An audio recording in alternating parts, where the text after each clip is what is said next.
So, Assalamualaikum warahmatullahi wabarakatuh. Today, we would like to present about the case study of computer-aided manufacturing, which is CAM. Our group select a flange coupling as our model. So, this is our group members.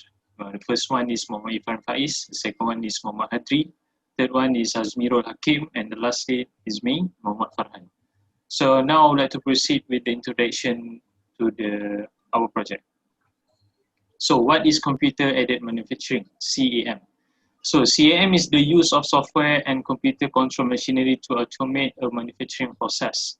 The software of CAM system will generate tool path and make a product by telling the machine on how to produce it.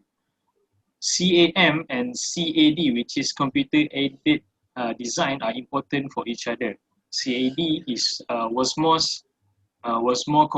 focused on the design of a product of part, while CAM focused on how to make it. The CAM software starts preparing the model for machining. The machining is controlled, the controlled process of transforming raw material into defined shape through action like milling, cutting, or drilling. So next. So in this case study, we choose to select a Flange coupling as the model for CAM machining process. It is a driving coupling between rotating shafts. Basically, the flange coupling consists of one flange in which it is fixed at the end of the shaft and the other flange being bolted together with a ring of bolts to complete the drive. There are two flanges connected together with numbers of bolts and nuts. The design and machining process of flange coupling was created using CATIA, version 5, R27. And the process involved designing, assembling, and machining. Each of the process were conducted accurately to give the best result of machining process and generate the CNC code. Now, I would like to pass the presentation to Irfan Faiz. So, thank you, Muhammad Farhan. So, I will proceed to the drawing process of the flange, which is the part that I made. So, first of all, before doing the sketch, I choose the part design to make the sketch. So, as you can see from the left side of the picture, which is the early sketch of the body of the flange. So, as you can see here, this is like has its own diameter, has its own what we call that parameter.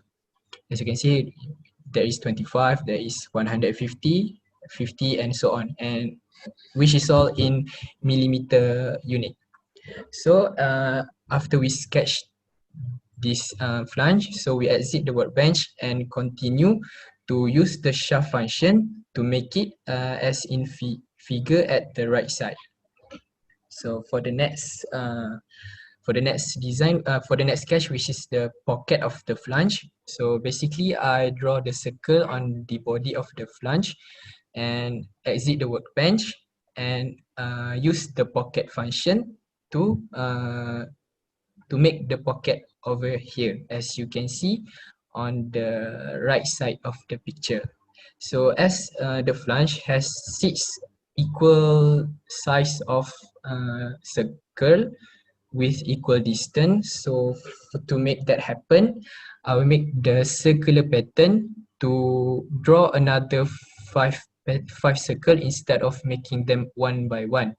So I choose the circular pattern definition, and for the definition of the circular pattern, as you can see from the right side of the picture, which has instant, which means it has how many holes. So this is 6. So angular spacing is like 360, which is the whole circle, which is divided by 6 and will equal to 60. So the distance between each circle will be the same.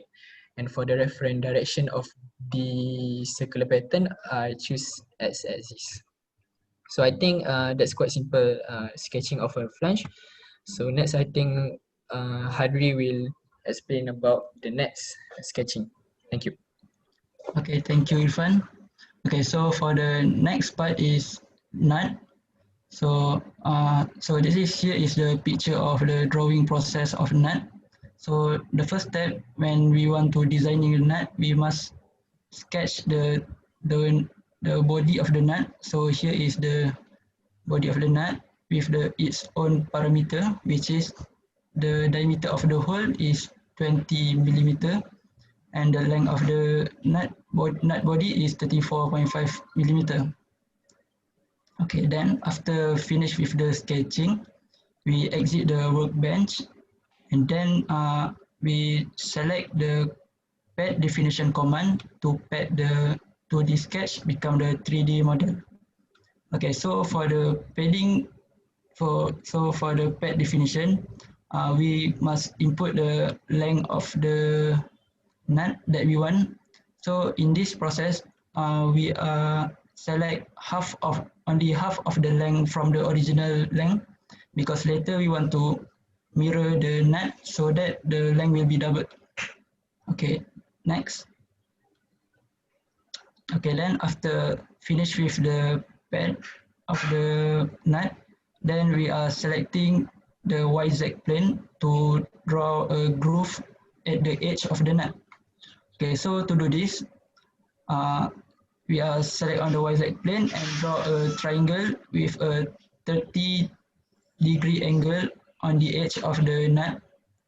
And then after finish with the sketching, we exit the workbench and choose the groove definition command. Okay, so after that, we select the Z axis on the command and then click OK. So that our edge of the nut will be grooved as shown in the picture here. Okay, next. Okay, then after finish with the groove part of the nut, we want to mirror it. So we just simply click on the mirror definition command and then choose the other side of the nut that are not grooved yet.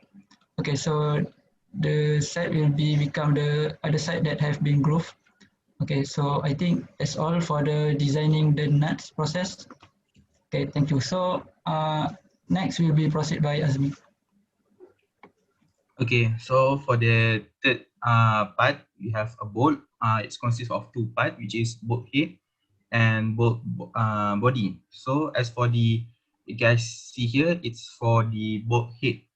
So first thing first, we draw a hexagon which has a diameter of 35 millimeter, as you can see in the left side. After that, we pad the sketch with a length of 15 millimeter. Next slide. And for the groove, it seems like my friend say, for like a nut, first we draw a triangle, any sort of parameter, as long as it has consists of 30 degrees of the 30 degree from of the triangle, and the distance we constrain it to become a 17.5 millimeter from the origin. After that, you guys, we groove it along the Z axis, and you guys can see at the right picture. Next.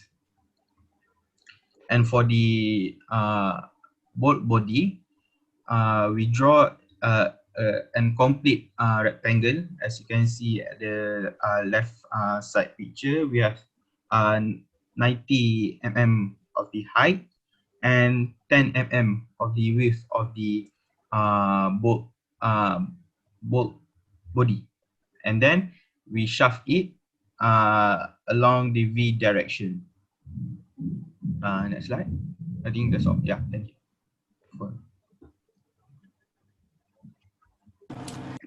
So thank you, Azmi. Now I would like to proceed the presentation by explaining the designing and assemble.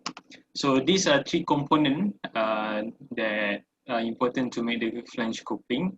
So the first one is the flange, the second one is bolt, and the third one is nut. So next.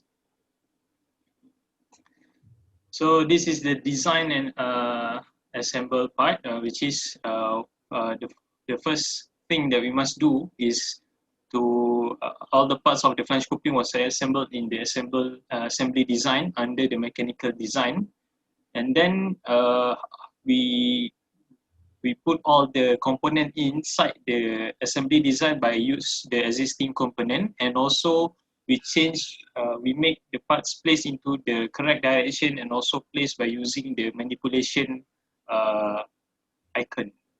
So next.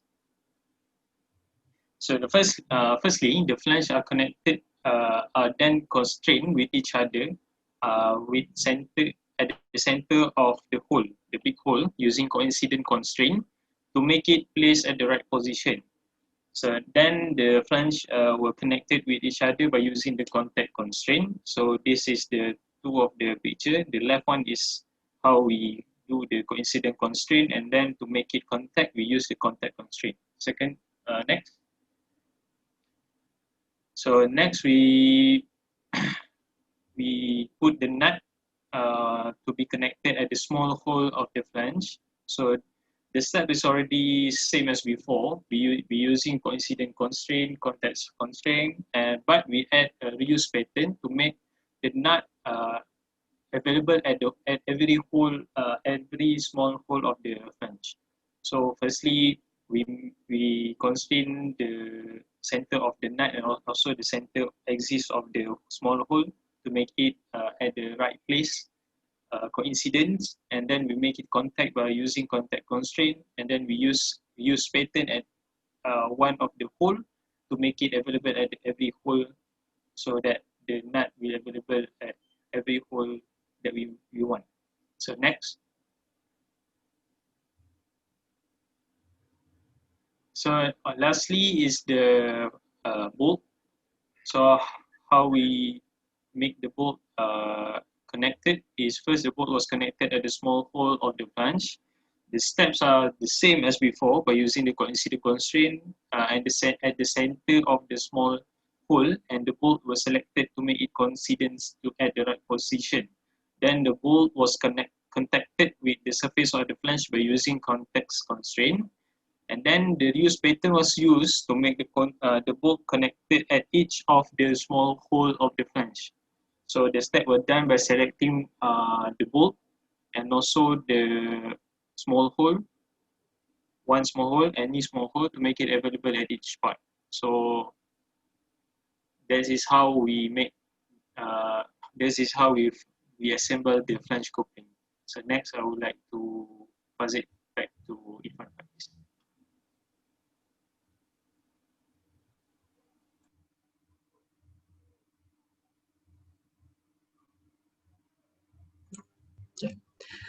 Thank you, Farhad. So I will continue with the with the machining process. So basically, before we start our machining process, we must define another body, which is what we call a stock, to make the machining successful. So every part of our body, whether it's a flange, whether it's a nut or bolt, has its own part body or stock. So for the flange, I use the latte machining to start with the cylinder of the flange. So first thing first, we must to do is define the part operation. So as you can see from the left side of the picture, which is the part element is the part body and the stock element is the body number 2. So next, choosing the right reference machining is important also, because we want to define where the tool is going to head. So for this method, I use the try and error method. So first, and I adjust the axis until the machining process is successful. So basically for flange, there are two type of machining, which is rough turning and drilling. And for the drilling, we have two parts. So I will go with the rough machining first. Okay. So as you can see here, this is the rough machining process. What is important about rough machining is choosing the correct dimension for the part element and stock element. So as you can see, for the part element of the flange, I use the inner one, which is the L shape, and for the stock element is the stock part of the body, which is part body number 2. And after we define all that, you can see from the right picture, which will show the area that the machining process will occur. So after we define the parameter for the rough turning, choosing the right tool and the dimension of the tool is important also. So for this rough turning of the flange, I use the tool which has its own dimension, which is, can you see, is very small over here, because I want to make the rough turning become smooth. Yeah, so this is the head of the tool, which has the radius of 1 millimeter and the 2.887 millimeter. So this is the triangular head of the tool. I use triangular because this is commonly used in rough turning. So after done with rough turning, I use the drilling machining is done, which is first I drill the big hollow over here, as you can see in the picture here. So in the drilling, there's also a certain part that needs to be selected, which is the part surface is the upper part that will start the drilling. So as you can see the arrow over here, this is the start. This is the part surface, and the position is like the edge that we want to be drilled, which is we only choose the edge. And for the bottom part, which is the bottom of the flange, and I click over here, as you can see on the right picture of on the slide. And there's also a tool for the drilling.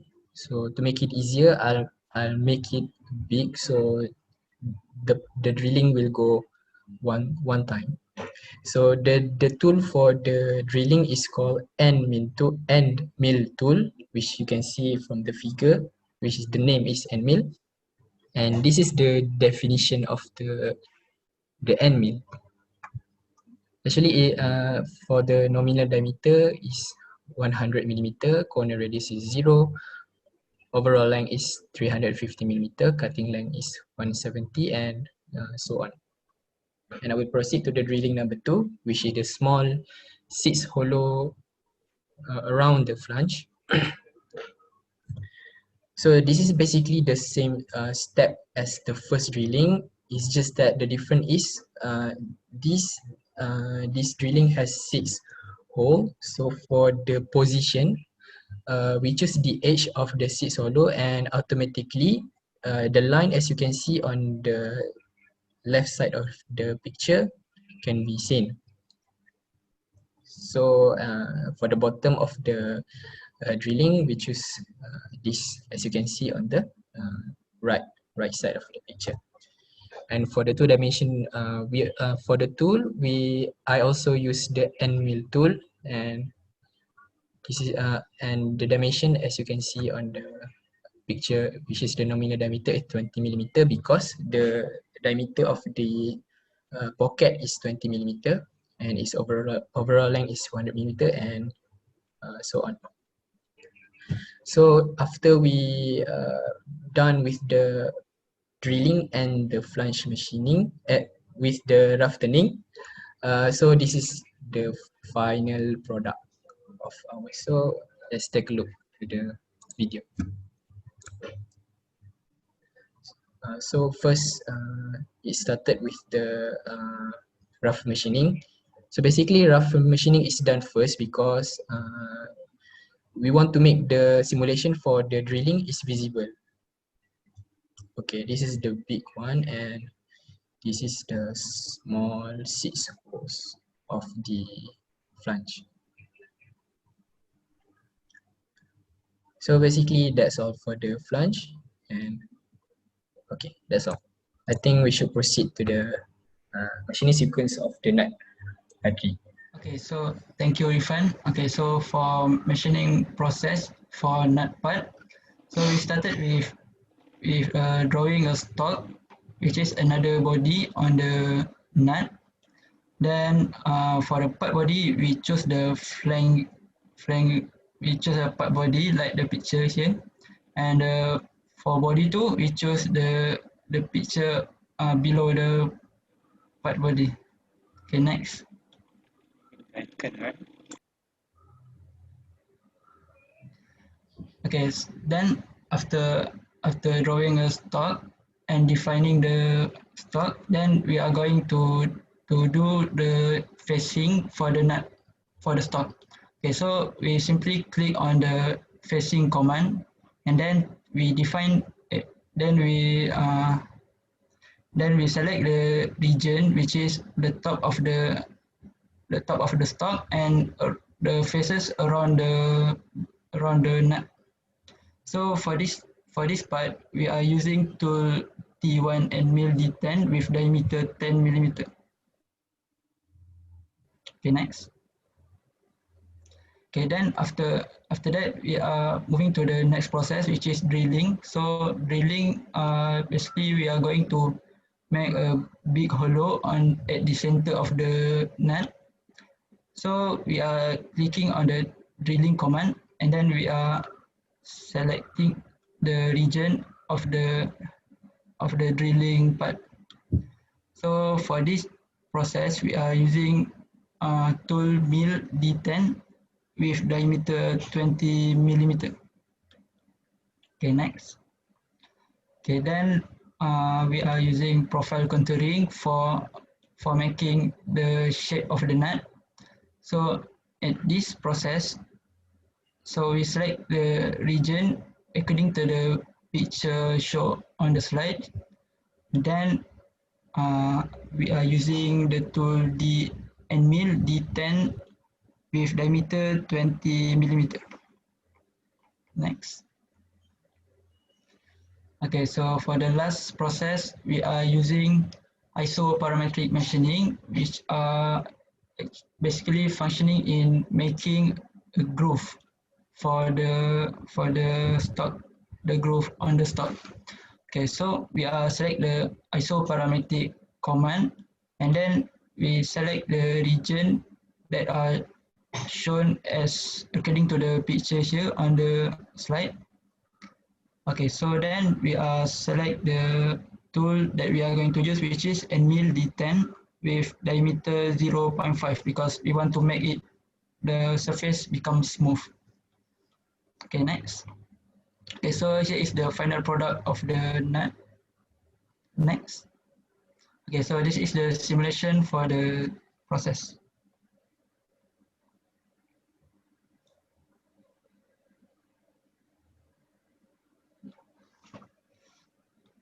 Okay, I think that's all for the nut machining. Then let's proceed for the board. Okay, thank you, Hadri. For the board, we make the board machining consists of two process, which is lathe machining and one more is prismatic machining.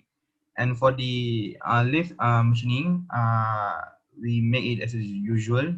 We create a stock, and you guys can see part one, which is the board, and for the stock, for the pocket, yeah, and for the stock is body 4, which is the stock, yeah. Next slide, yeah. Okay, for the rough turning, you guys can see the green side for the outer layer, which has the cylinder of the blue cylinder. I select the stock, and the inner cylinder is the bolt body, and I set a radial part offset for of 10 millimeter, and for the rough turning also, I make max depth of cut is 0.1 mm to make the bolt body to become smooth. Okay, next slide.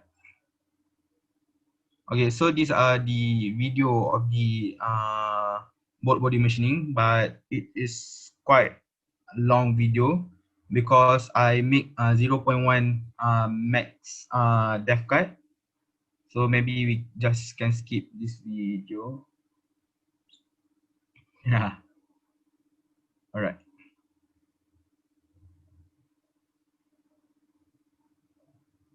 For the bolt head, we use prismatic process, and for the profile contouring, the base we select the top part of the bolt, and for the side we select the groove part. And for the tool, we use T1 and mill D10, and the diameter I set it as default, which is 10 millimeter. Next slide.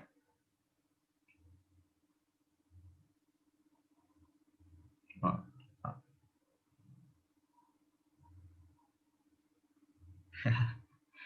Continue.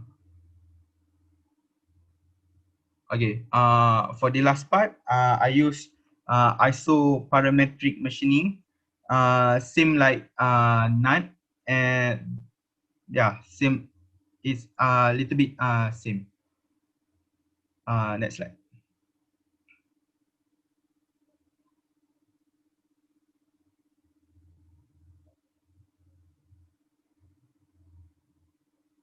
Yep. And I think that's all for the book. So thank you, Azmi. So I would like to proceed with the last part, which is conclusion. So in conclusion, the design of the machining process for the flange coupling model has been done completely. Machining of each component of the flange coupler has different process. The flange part involves the rough turning and drilling process in the machining. And then for the process involved in the machining for the bolt is the rough turning, which is lathe, and the profile contouring milling. Furthermore, the nut machining involves the face profile contouring milling, which is then drilling and also isoparametric process. There's a mistakes there, and then the CNC code also has been generated from each of the part of the flange coupling. Lastly, each part of the flange coupling has been assembled correctly according to the design and drawing that has been selected. So that's all from our group. Thank you.